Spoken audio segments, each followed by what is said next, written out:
Bom, boa noite, bem-vindas, todos os presentes.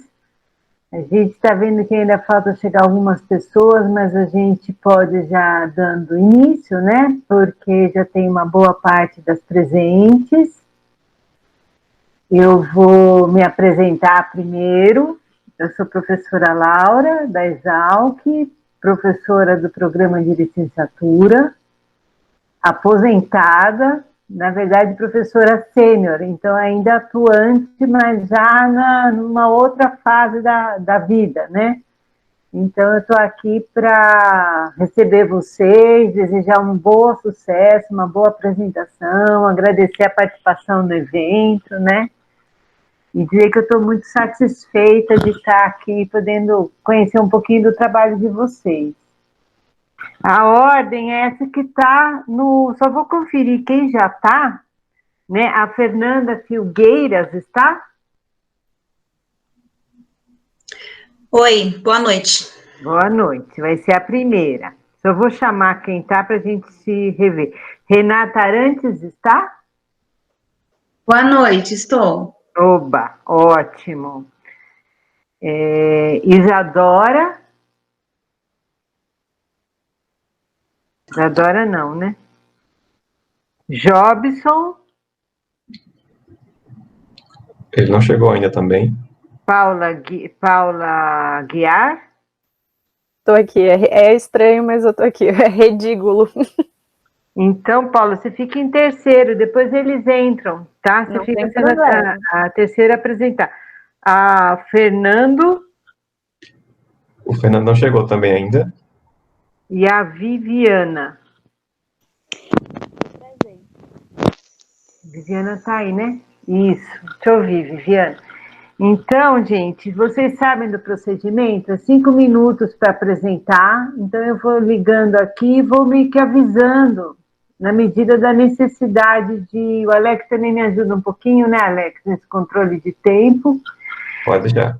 E quem, por exemplo, durante a apresentação viu, tem alguma dúvida, digita no site, coloca lá, que quando ao final a gente retoma e vai revisando as perguntas, as observações. São muito bem-vindas. E que mais?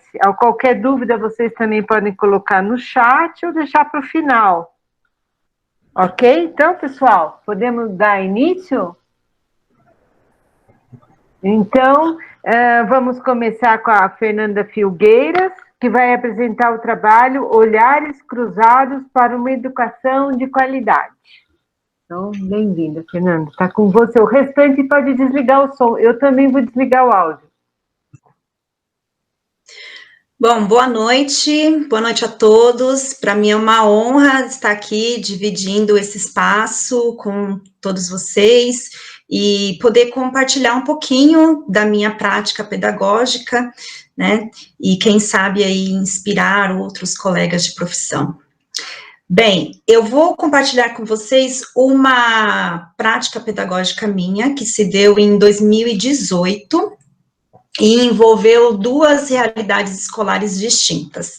Eu atuo tanto na educação privada quanto na educação pública, e esse trabalho, Olhares Cruzados para uma Educação de Qualidade, envolveu essas duas escolas, sendo uma na periferia da Zona Leste de São Paulo, e a escola da rede privada num bairro nobre da Zona Sul de São Paulo. Então, as disparidades sociais são enormes.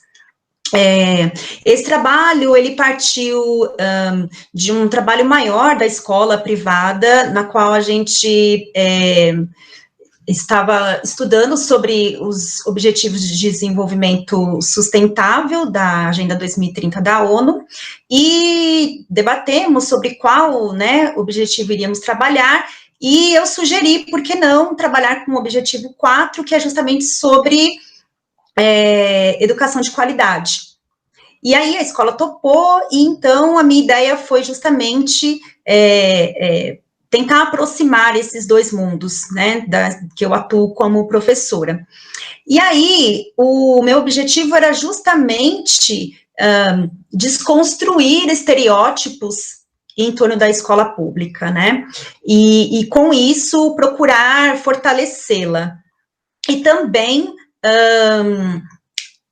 promover, assim, um olhar mais crítico para a realidade para os meus alunos da escola privada, para que eles pudessem ver um mundo um pouco fora, né, daquele mundo que eles vivem, e também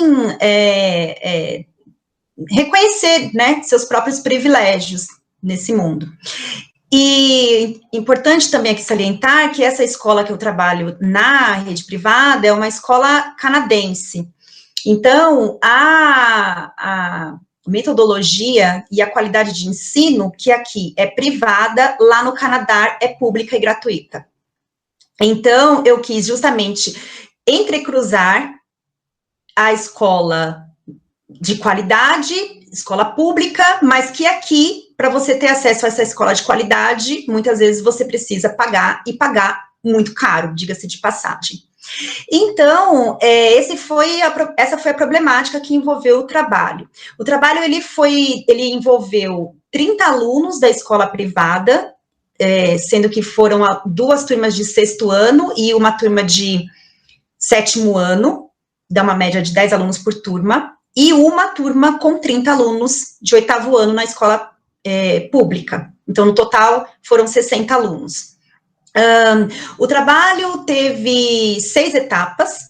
A primeira dela foi uma etapa de sensibilização. Eu trabalhei com algumas frases de pensadores como Paulo Freire, Montessori, e frases sobre educação, e fiz uma dinâmica com eles. Eu fiz 30 frases para que cada aluno pegasse aquela frase que mais se identificasse. E fiz os mesmos procedimentos em ambas as escolas. E a ideia era que os alunos que pegassem a mesma frase nas diferentes escolas, eles teriam uma aproximação por identificação, né, por ideia, e a ideia era justamente que esses alunos tivessem os seus olhares cruzados, nessas 2 realidades tão distintas. E assim se deu. Essa troca de olhares se deu por produção de cartas. Eles vivem num mundo tão imerso de redes sociais, né, de imediatismo, e a minha ideia era justamente resgatar algo que, né, a gente praticamente nem utiliza tanto. Então, nós produzimos cartas, eles fotografaram espaços da escola que eles mais se identificavam, e a ideia era que eles trocassem a carta com um aluno da outra escola. Essa troca foi feita pelas coordenadoras pedagógicas, e fizemos, depois disso, rodas de conversa, a avaliação se deu por autoavaliação, e, por fim, eu fiz o fechamento, a amarração de todas essas questões, e de provocar o olhar crítico para eles, né? Porque que a educação pública, no Canadá, você tem acesso gratuitamente, por que aqui no Brasil você tem que pagar tão caro? Deveria ser um direito para todos, né? Bem, esse foi o meu trabalho, tentei aqui explicar em tempo recorde, espero ter conseguido, e espero ter contribuído aqui com o pessoal que está acompanhando a gente. Muito obrigada. Ótimo, né? Eu estava aqui tentando avisar o tempo, fiz até um cartazinho, né? Mas, obrigada, viu? Eu agradeço muito, e já podemos ir para o próximo, então? Alex, eu acho que nós vamos para o próximo trabalho. Esse foi o próximo é da Renata Arantes, né? O desempenho dos alunos, comparativo do IDEB com a infraestrutura escolar do município de Pirassununga. Então, eu vou fazer um aqui na tela quando o tempo estiver explodindo, tá? Eu falo, ó, falta 1 minuto, eu vou com o dedo, tá bom? Então, Renata, tá com você a bola, pode ir. Boa noite a todos, é um prazer estar apresentando o trabalho neste evento, estar com vocês, e assim, eu gostaria de me apresentar. Então, eu me chamo Renata, eu sou pedagoga, leciono no município de Pirassununga, sou professora de educação básica, PEB 1, e na minha segunda graduação, eu fiz um trabalho com metodologias ativas, investigando um pouquinho sobre a motivação dos alunos, e agora eu estou mestranda do programa Proficiamb, que é um mestrado profissional para educação ambiental, né? E neste trabalho, sobre o desempenho dos alunos, né, um comparativo do IDEB com a infraestrutura escolar do município de Pirassununga, esse trabalho teve como objetivo comparar o rendimento escolar dos alunos de 4º e 5º ano das escolas municipais, por meio de indicadores de qualidade de ensino e também da infraestrutura das escolas, né? Então, o dado é um trabalho exploratório, né, um estudo de caso, e ele teve como... a coleta de dados ocorreu, então, por meio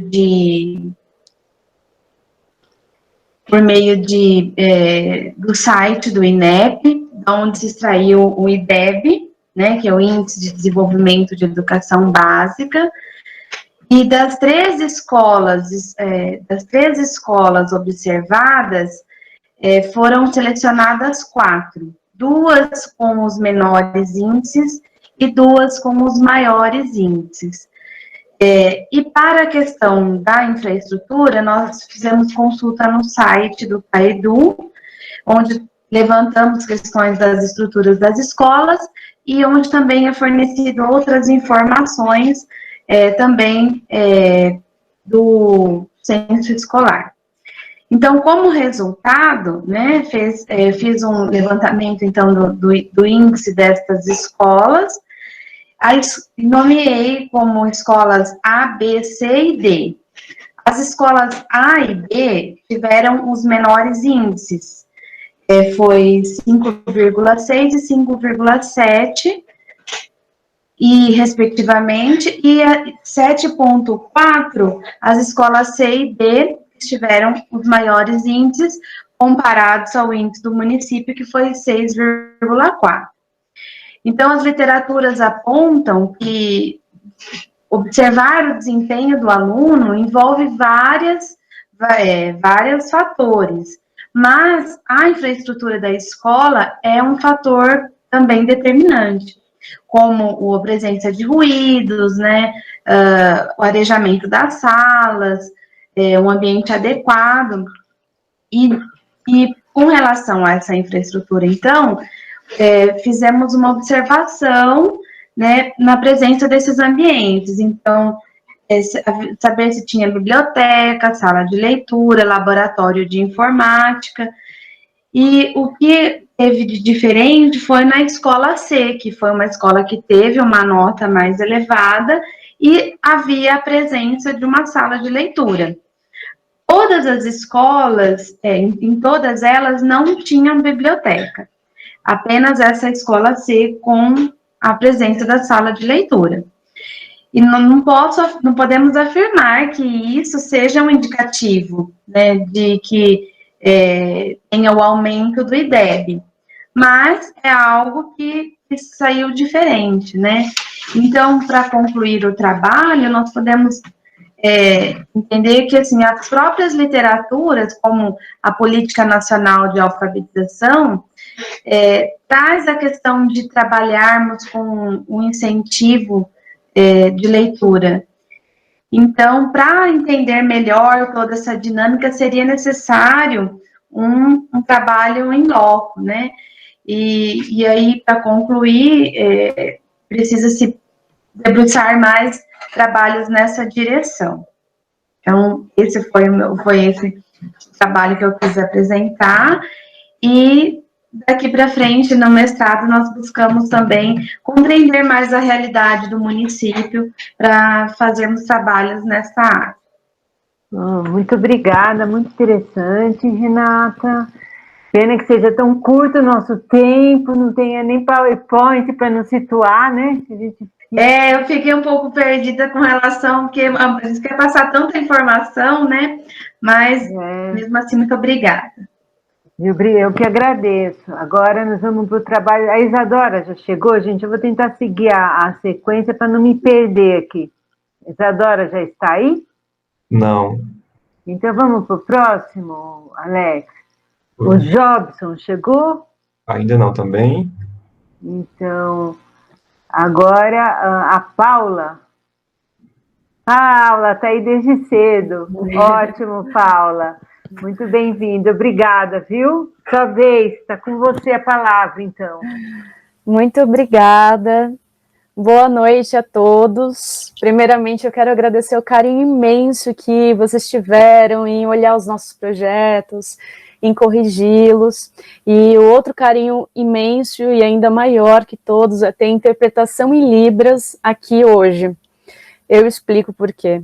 Todos os nossos projetos, eu sou da Raconto, a gente faz projetos com incentivo à leitura e todos os nossos projetos a gente tenta trabalhar com interpretação em Libras, porque a gente acredita que tudo é feito em conjunto. E daí eu parto para o meu relato de experiência que se chama Coleitores, que é uma leitura em conjunto. Como é que a gente lê para bebês? É aí que começa a dúvida. O nosso relato de experiência é sobre uma mediação de leitura lá no Sesc São José dos Campos, que nós fizemos, e foi no ano passado, não está tão distante assim, pena que a Covid atrapalhou um pouco os nossos planos, mas esse trabalho a gente recebia vários públicos diferentes, mas tentamos focar aqui nas crianças de 0 a 6 anos, acompanhadas dos seus pais. E a nossa dúvida era como é que a gente vai ler para crianças, para bebês, né? Será que o bebê, ele tem um olhar, ele consegue entender um livro? Existem livros literários para bebês? Eu aponto um pouquinho, eu estou indo de um ponto para o outro, porque eu acho que a parte mais importante é da prática em si, para a gente dividir essa experiência. A gente escolheu um livro que se chama A Lagarta Comilona, e aí a criança, ela tem uma poesia dentro do texto, e ela faz com que a criança seja também protagonista do texto em si. Ela pode colocar os dedinhos, virar a lagarta, uma hora ela é a lagarta, mas a outra hora ela se descobre como ela mesma. E foi aí que a gente começou a desvendar essa coisa do literário, né? Como é isso aí? As editoras, elas estão procurando ter livros específicos para bebês. O início é bem pequeno, mas elas começaram a ter esse interesse maior. A gente fala que a fase inicial da vida, elas compreendem, o bebê ele não tem autonomia, então toda a leitura que ele vai fazer, ela é junto com um pai ou um mediador de leitura. Seguindo agora o nosso relato de experiência, a gente optou por livros que não são catalogados e que a gente prefere mais alguns com narrativas curtas e simples, mas que tem alguma poesia, sabe? Com aspectos literários. A gente também opta pelos cartonados, porque o bebê ele pode segurar, eles são direcionados mesmo para a mão do bebê, para que ele também tenha essa experiência sozinho. Sempre entendendo que ele tem um olhar, o olhar dele, a gente tenta não influenciar muito nisso, sabe? Ficar direcionando. Ele vai ter a experiência dele e nós, como mediadores ou até pais, temos as nossas experiências. Aqui eu já expliquei da Lagarta Comilona, e a literatura, sendo mesmo simples, ela é extraordinária para apresentar esse mundo literário ao nosso pequeno leitor. E tem um avanço exponencial das editoras, da busca delas, tanto que algumas agora até dedicam alguns selos delas direcionados aos bebês, o que é maravilhoso. Se a gente tivesse mais tempo, poderíamos discutir sobre todas as outras editoras novas que estão com esse olhar novo. E eu já sei, eu estou acompanhando aqui, falta 1 minuto.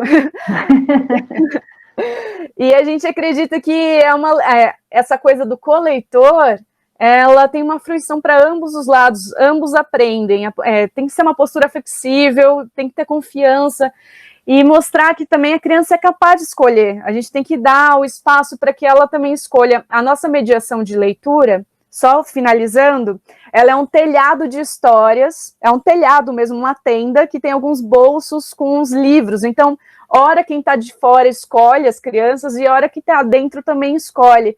Então, tem uma autonomia, e eu acho que a leitura é isso, assim, você tem que olhar pelos dois lados, tanto o eu adulto quanto o eu bebê.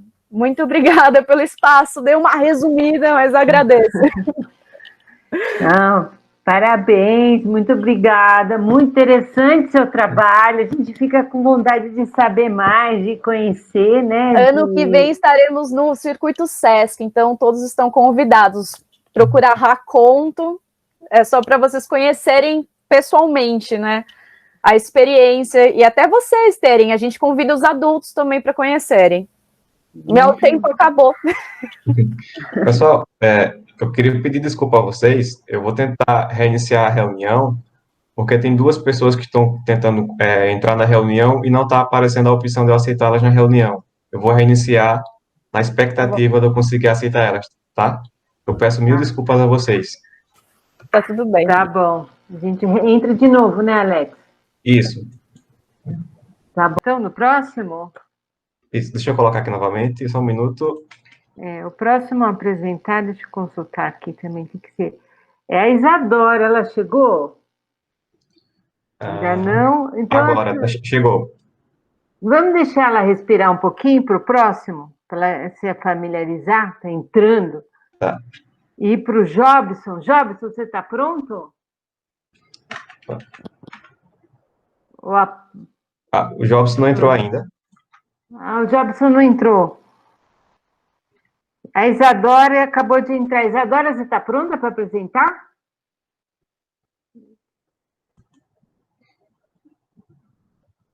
Isadora. Oi, desculpa. Eu acabei de entrar. Estou pronta sim.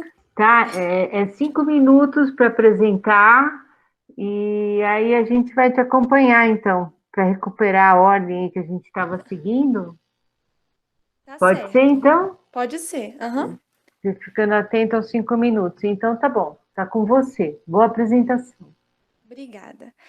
Boa noite a todos e todas. Meu nome é Isadora Petruzzi, eu sou aluna do curso de graduação em Letras com habilitação em Português, no IFES Campus Venda Nova do Imigrante, e agradeço a oportunidade de apresentação no evento. Bem, então, nessa apresentação nós vamos falar sobre a presença dos gêneros humorísticos nas avaliações do Enem, e a possibilidade desses gêneros serem utilizados nas aulas de língua portuguesa.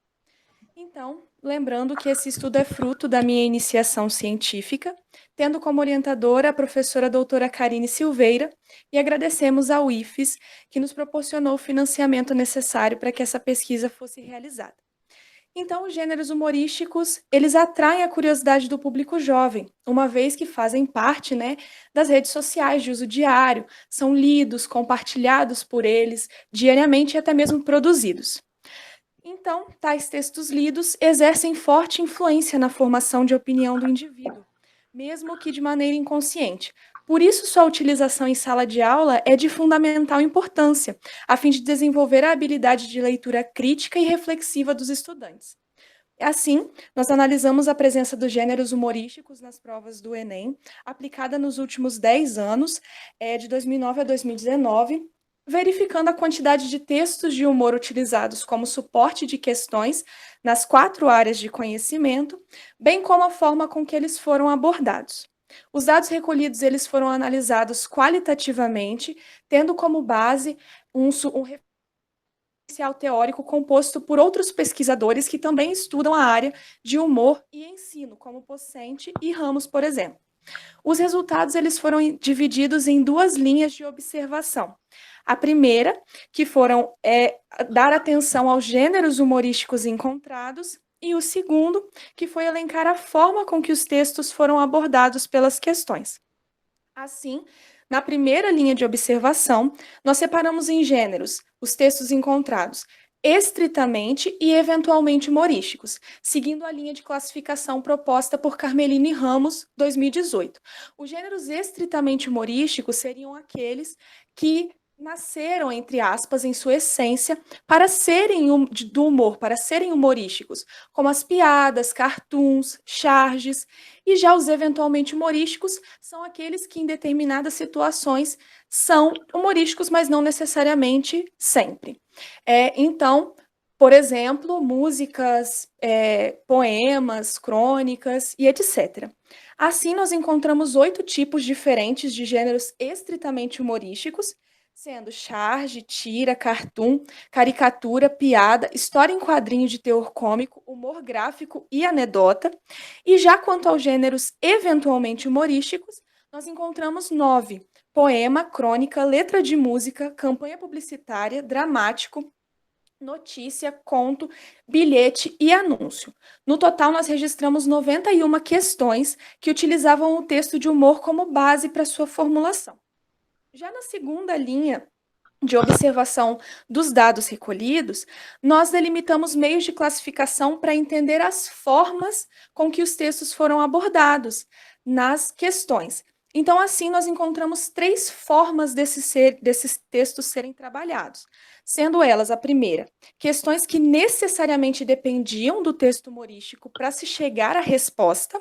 Nesse caso, elas exigiam a interpretação do texto, a leitura atenta do texto.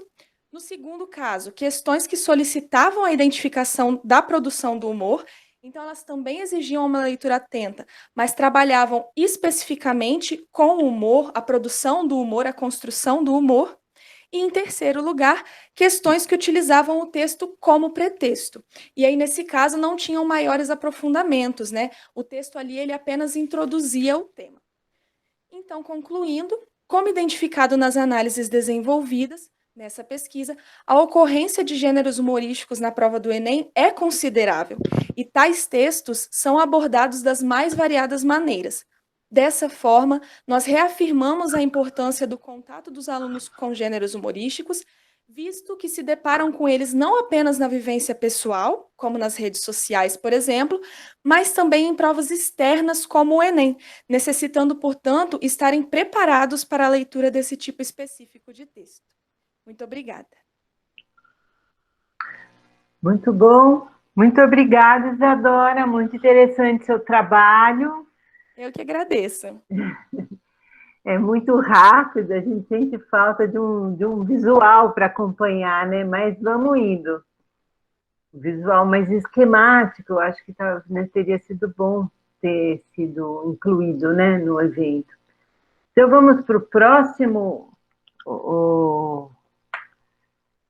Alex. O Jobson não chegou ainda. Então é a Paula. Paula já foi. Fernanda. Você está aí, Fernanda? Acho que é o Fernando. Fernando, desculpa, perdão. Fernando Moreira, quer falar do Thinking Outside the Box Making Creative Lab Books. Isso. Todo em inglês, todo chique. Boa noite, muito obrigada pela presença. 5 minutos, tá bom, Fernando? Fernando, isso. Tá ok, então, 5 minutos. Obrigada. Eu estou me programando aqui. Então, o nome do trabalho é Thinking Outside the Box, Making Creative Lab Books, porque a proposta desse trabalho era fazer com que os alunos... Esse trabalho foi utilizado nesse período de pandemia, tá?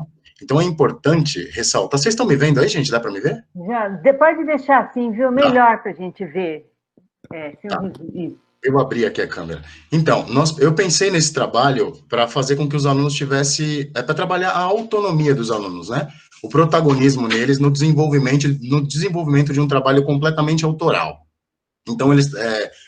utilizando como base os recursos das metodologias ativas, mais precisamente a Flipped Classroom, que é a sala de aula invertida, né? Então, os alunos, eles acessaram as informações todas sendo simplesmente guiados. Então, eles não tiveram, por exemplo, eles não tiveram nada exposto a eles. Então, desde de um entendimento do que era um labbook, né? Então, eles tiveram que procurar os conceitos. É claro que eu subsidiei eles todos com materiais nas plataformas.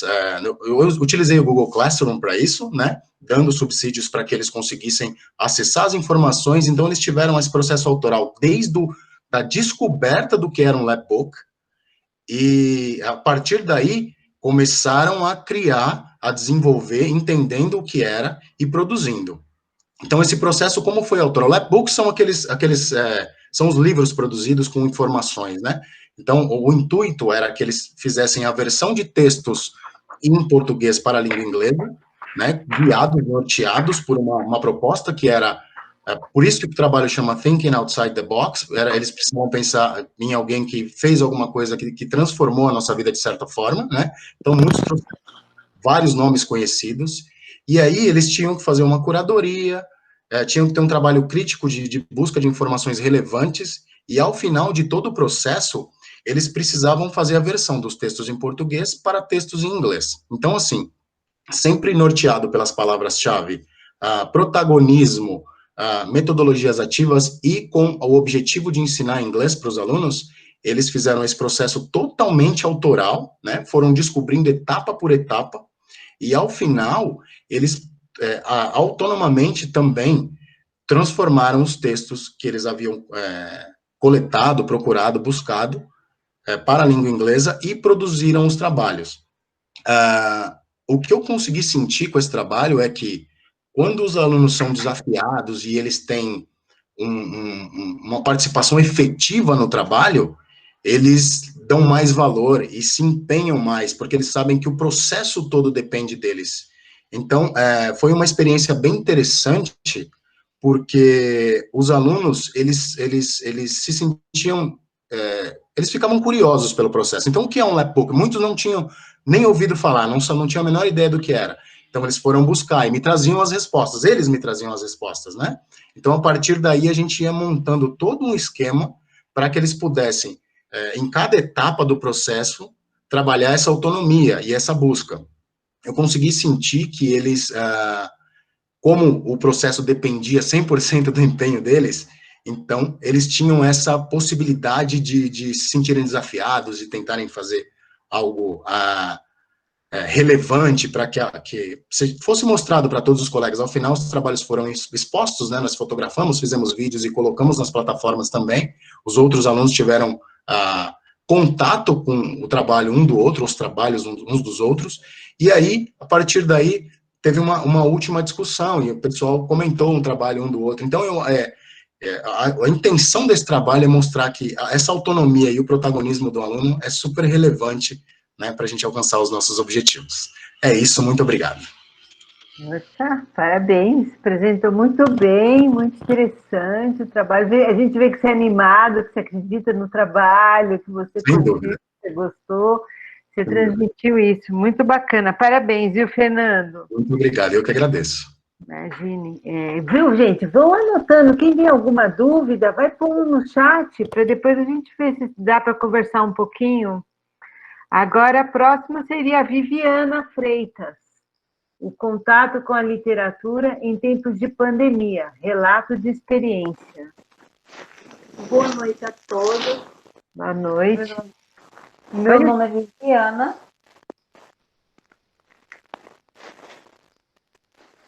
Fernando, eu acho que pode deixar no rosto mesmo, do outro jeito. Acho que a gente vê melhor a pessoa falando. Alex, isso, pronto. Viviana, está com você. Pronto. Boa noite a todos. Meu nome é Viviana, graduada em Letras pela Universidade Regional de Cariúca, pós-graduada em Literatura Brasileira. Bom, pessoal, o tema do meu trabalho é o contato com a literatura em tempo de pandemia. Esse trabalho vai relatar um pouco a minha experiência com a literatura em alguns minicursos, certo? A introdução. O presente trabalho tem como propósito relatar uma experiência literária e minicurso de literatura em tempo de pandemia, sendo a literatura uma forma de transformar, de certo modo, a realidade de muitos alunos, ao descobrir a importância da leitura para a vida humana. Discuti-la nessa perspectiva faz necessário, através da arte da escrita, podemos nos tornar indivíduos libertários, pelo fato de, por meio dela, contatar outro mundo sem sair fisicamente do lugar onde estamos.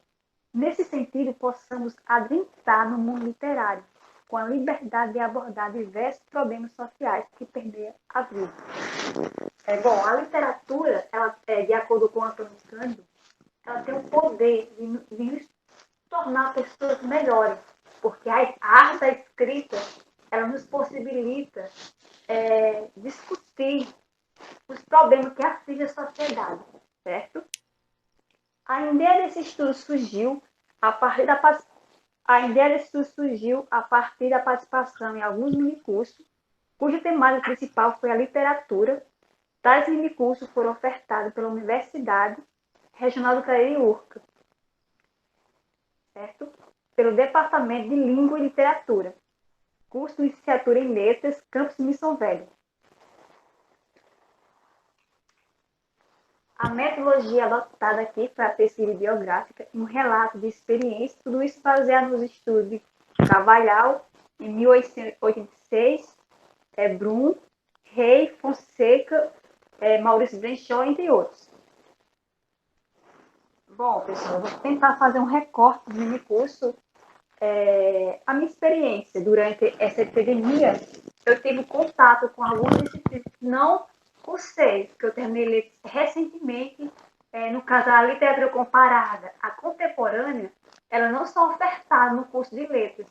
E, para mim, esse tempo de epidemia me possibilitou novos conhecimentos, novas possibilidades, porque eu tive a oportunidade de cursar esse mini curso online, porque foram disciplinas que eu não cursei durante o meu curso de letras. E durante esse tempo de epidemia, eu tive possibilidade de participar de 4 minicursos grandiosos, certo? E participar de um minicurso é sempre uma experiência frutífera. Bom, eu vou começar a falar um pouco sobre o minicurso da literatura comparada, certo?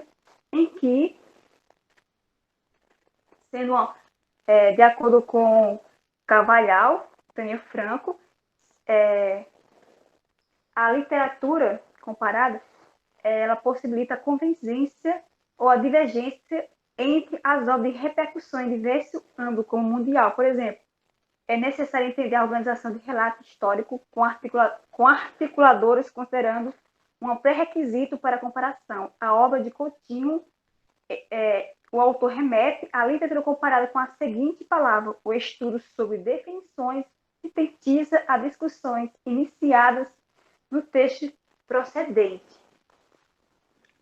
Partindo para o segundo minicurso, em que a docente ela vai trabalhar a violência urbana nos contos de Rufo Fonseca, em que a educadora trabalha diversos contos que traz a violência urbana na sociedade para o campo de análise, com o intuito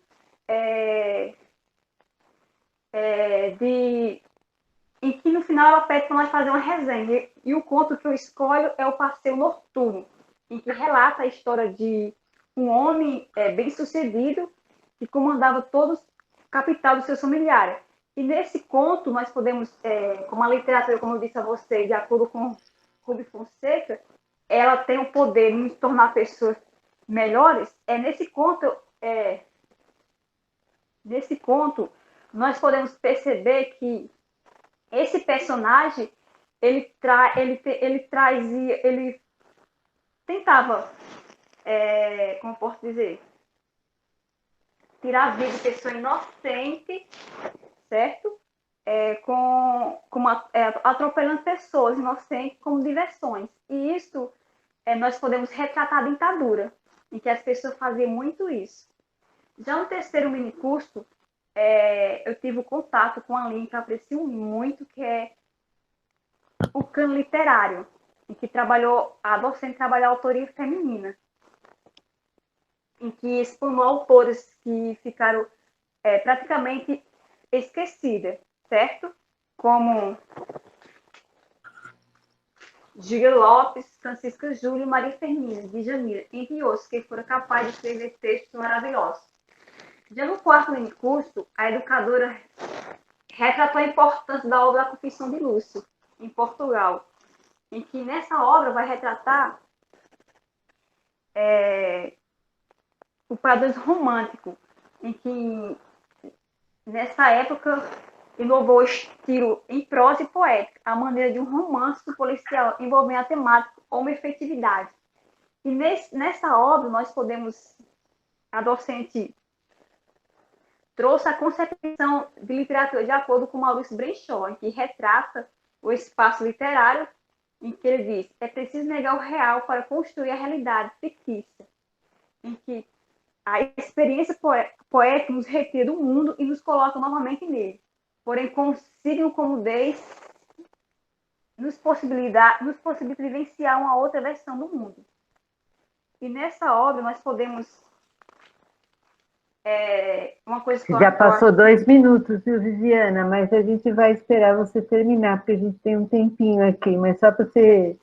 Nessa obra, nós podemos, que eu achei interessante, que eu identifiquei, em que eu analisei, a metáfora de Maurício Brenshaw, em que podemos identificar nela, no caso, no entanto, analisando todas essas metáforas de Brenshaw dentro a Confissão de Luz, obra que podemos identificar traços da teoria de Maurício Brenshaw, como exemplo, noite, pintor, escritor que adentra o mundo fictício, dentre outros vestígios deixados implícitos na obra. Eu vou direcionar para a conclusão. Finalizando, a finalidade desse breve estudo é de relatar alguns pontos fundamentais a partir de participações de 4 minicursos realizados virtualmente, que foram, sem dúvida, um momento de muita aprendizagem entre docente e aluno. As discussões realizadas muitas vezes escapam ao certo tempo nas aulas, como eu disse, da disciplina literatura contemporânea e comparada, elas não são ofertadas no curso de letras. E esse curso me possibilitou nova possibilidade de conhecimento. Diante dessas obras relacionadas à autoria feminina, a de Maurício Brenshaw, entre outras, concluí-se que essas teorias foram muito relevantes para aprimoramento do conhecimento dos alunos, certo? E o docente possa incentivar no processo educativo dos acadêmicos na graduação. Tá bom, então. Então, ótimo, Viviana, muito bom. E, bom, o Jobson não chegou ainda, né? Então, acho que ele não vai poder apresentar. A gente tem mais uns minutinhos. Eu não sei, foi muito rápido. Alguma coisa a gente perde pelo esse momento emocionante de estar aqui vendo, acompanhando, cronometrando. Então, infelizmente, alguma coisa dos relatos nos escorrega a mão. Então, se alguém quiser fazer alguma pergunta, digitar, complementar alguma coisa, eu teria perguntas para cada um de vocês, a não ser que eu faça bem rapidamente. Não sei se a gente tem tempo, né? O Fernando, eu acho assim, se cada um fazer mais uma rodada, cada um falar um pouco, assim, qual foi a sua grande aprendizagem como para sua formação docente, né? Qual foi o grande ganho a partir da experiência, qual uma grande recomendação em uma frase? Será que vocês conseguem? Sobre os trabalhos, para a gente fechar? Ou uma palavra? A gente faz, às vezes, em atividade de educação, fala uma palavra sobre o seu trabalho importante. Então, quem não conseguir, vai de uma frase a uma palavra. Daí eu dou a chance de vocês trazerem, né? Eu acho que talvez resumir qual o grande ensinamento da experiência, né? O que a experiência, ou a pesquisa, ou a vivência, né? Pode, de uma certa forma, contribuir para os demais, como futuros docentes, né? Qual é o valor, cada um, tá bom? Pode ser? Vamos, a senhora vai chamar, professora? A senhora vai chamar ou como que vai ficar a organização? A gente pode fazer na ordem. O que você acha? Na ordem que está lá na fichinha. É o único roteirinho que eu tenho. Você topa? Vamos fazer assim? Sim, podemos. E conforme a pessoa, se ela quiser falar um pouco mais ou fazer uma pergunta, né? Eu, infelizmente, gente, alguma coisa me escapou entre os dedos das falas, né? Eu achei que fosse ter uma apresentação visual, eu senti um pouquinho de falta disso. Então, vamos lá. Fernanda. Bom, então, o meu trabalho, o meu objetivo era justamente aproximar esses dois mundos tão díspares nos quais eu atuo como professora e vejo, né, os extremos. E a minha ideia era aproximar esses dois mundos, né, para que como eu disse, principalmente a escola pública não fosse vista mais de uma maneira estereotipada, né, que ela fosse fortalecida, e que também os meus alunos da escola particular pudessem ter um olhar mais crítico para a realidade, não só por meio das leituras, das aulas, mas por uma vivência prática mesmo, né? Então, eu acho que eu poderia resumir esse trabalho a experiência, né? A experiência, a vivência deles, que não era exatamente no conteúdo, né? Eu sou professora de história, então a minha intencionalidade era justamente levá-los para o mundo, vamos dizer assim, real, né? Ainda que por meio de cartas, mas esse contato, ainda que limitado, eu acho que foi bem significativo. Uma coisa eu não entendi do seu trabalho, Fernanda. Era cartas, era entre uma escola pública, uma particular, o Canadá? Eu me atrapalhei um pouco com o seu trabalho. Porque eu tive que falar em tempo recorde, então correndo. Mas onde que entra o Canadá, o Brasil e a pública? Se você conseguir ser rápida, porque nós temos pouco tempo. Bom, vou tentar explicar um pouco melhor agora. A escola particular que eu trabalho é uma escola canadense, é uma escola bilíngue canadense. E o método de ensino é justamente o de uma escola canadense, pública e gratuita.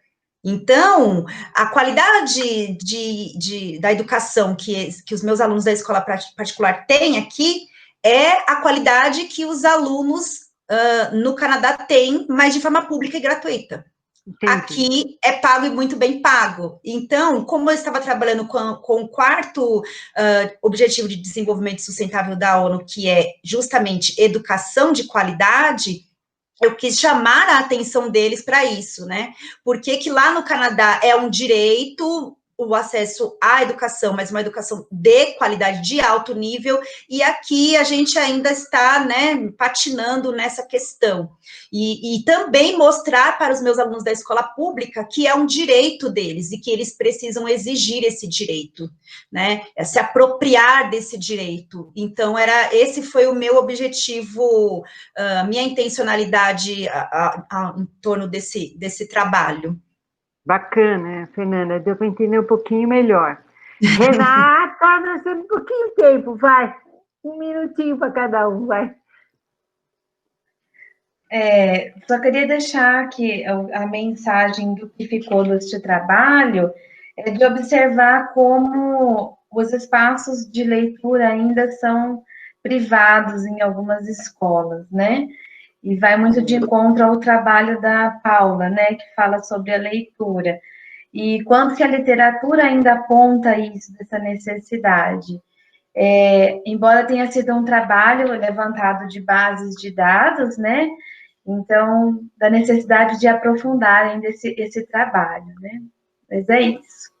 Mas eu gostei, viu? Valoriza o espaço físico, a importância, né, da estrutura escolar. Eu achei interessante, eu achei bem bacana. Parabéns. Eu concordo, eu acho que muda muita coisa. Muito obrigada. Nada, imagina. Isadora, vamos lá, resgatar alguma coisa que foi perdida. Então, eu acho que a palavra que resume essa pesquisa é proposta, porque o que a gente tenta fazer com a pesquisa é mostrar como pode ser importante, como pode ser benéfico o trabalho com gêneros humorísticos. Então, a partir dessa pesquisa, nós tentamos mostrar que no Enem eles aparecem, assim como na vivência pessoal deles, dos alunos. Então, utilizá-los em sala de aula seria muito positivo para aulas mais lúdicas, para vincular a realidade do estudante, porque hoje em dia a gente sabe que a realidade do estudante fica um pouco perdida ali na sala de aula. Então, é um gênero que atrai a curiosidade, eles riem, eles articulam bastante em sala de aula falando sobre, com memes mesmo, trabalhando mesmo com isso, resgatando até mesmo das redes sociais. Se esses gêneros estão presentes em avaliações externas, então é mais do que prova de que eles são positivos sim em sala de aula e precisam ser trabalhados. Então seria mesmo assim, a proposta que a gente deixa mostrando mesmo. Parabéns. O Jobson chegou. Chegou. Gente, o Jobson chegou, nós vamos ter que ouvir ele, eu não sei quem não falou ainda. Vamos salvar o Jobson para a apresentação, gente? Sim. E depois a gente tenta retomar ou a gente vai ter que acabar. Mas parabéns, viu, Isadora? Eu achei um tema muito interessante, gostei muito. Obrigada. Assista Obrigada. aquele filme, o documentário O Riso dos Outros, acho que você deve Ai, conhecer, vou né? anotar. Vou É um anotar. Muito documentário obrigada. muito bom. Obrigada. Nada. Jobson, então 5 minutos para você. Vamos lá. Sim, gente, boa noite. Desculpem o caso, né? Eu não tô naquele estado que tá sem energia, mas aqui eu tive uma queda também. Depois tive problemas com a internet. Enfim, vamos lá.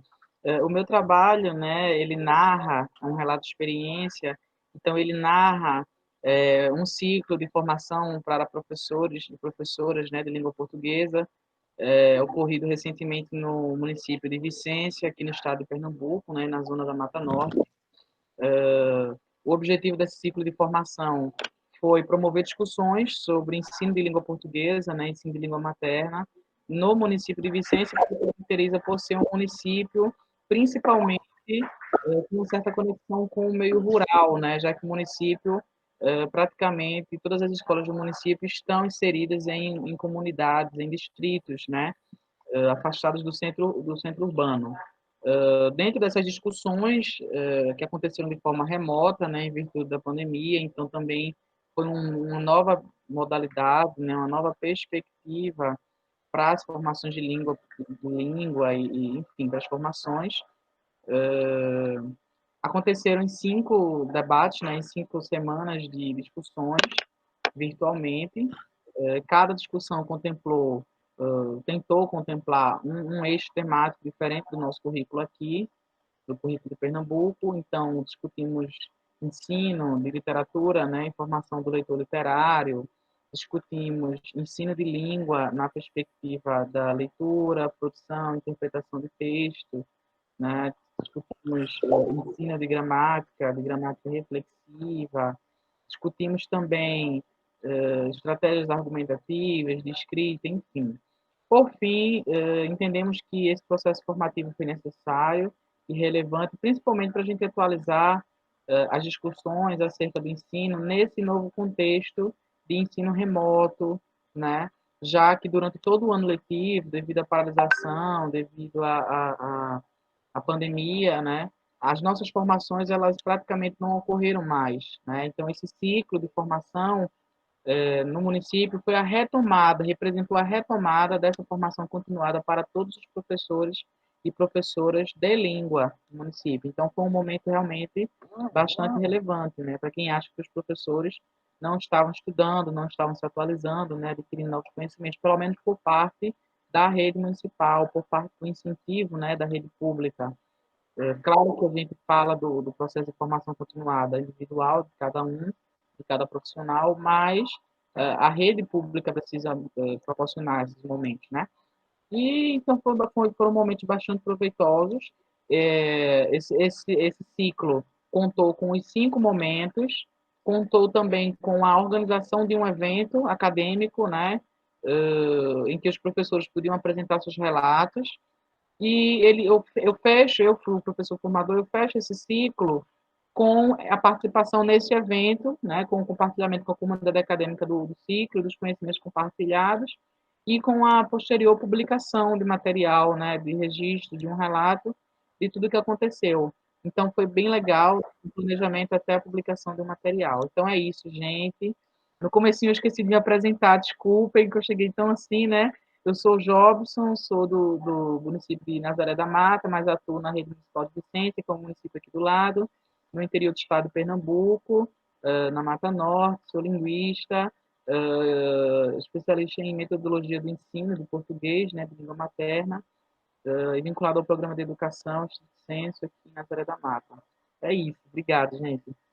Então tá bom, Jobson, obrigada. Enquanto você não vinha, eu estava fazendo uma rodada final com as pessoas e parei e ficou 3 assim com a coisa na garganta e não falaram. Então eu vou ter que cumprir o fim do meu circuito, que era cada um fazer uma palavra, né? Mas aí tá vindo um discursinho, mas assim, bem rápido, porque a gente vai fechar daqui 4 minutos. Então, eu não quero cortar, porque estava na vez da... Vou terminar aqui o nosso circuito, tá? Professora, se quiserem, nós podemos ir até às 22h20, seria o nosso prazo final.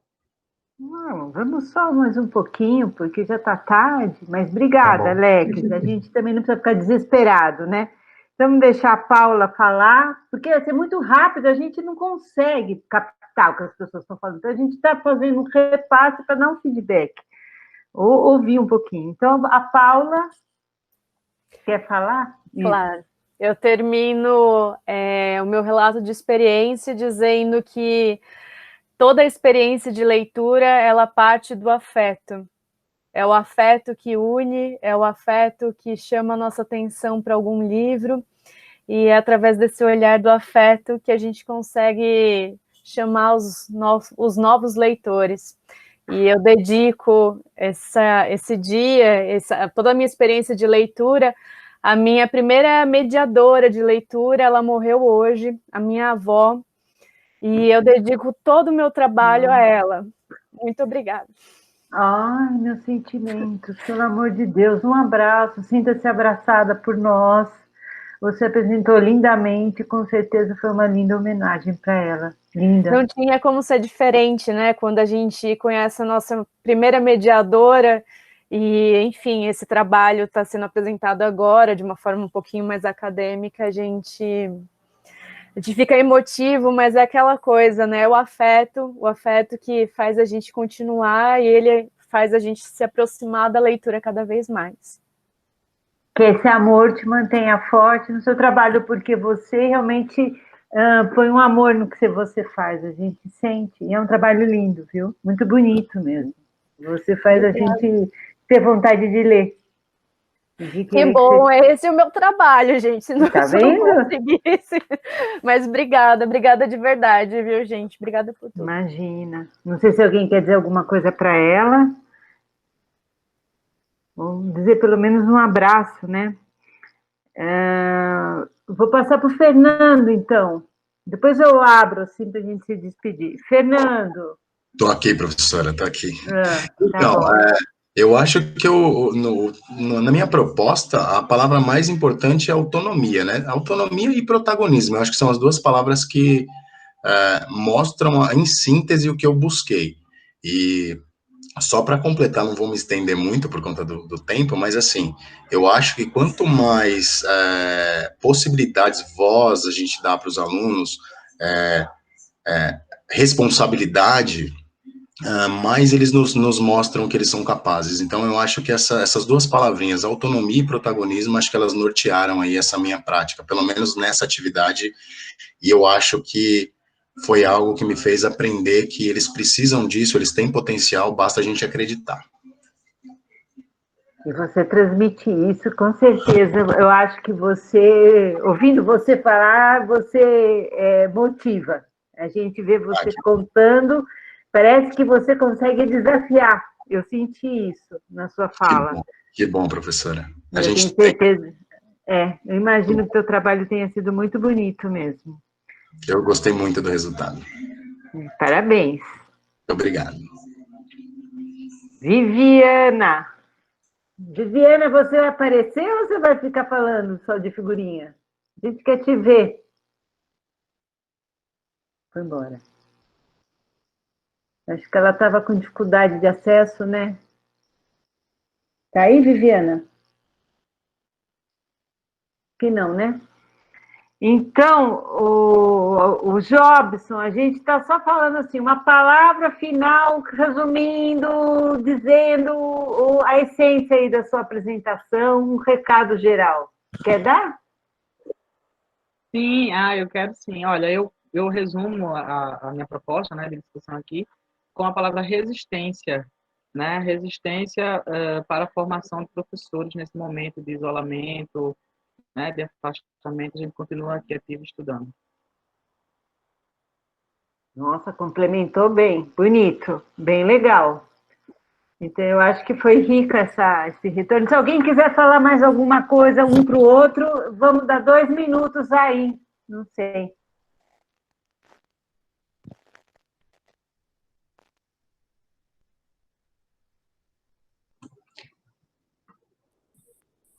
Professora, já que nenhum deles, eu estou considerando, eu posso dar um recadinho aqui para vocês, pessoal?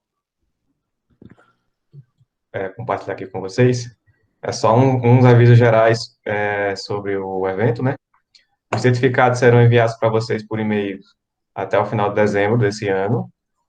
Vocês podem assistir o encerramento agora a partir das 22 horas, conectando no canal do YouTube.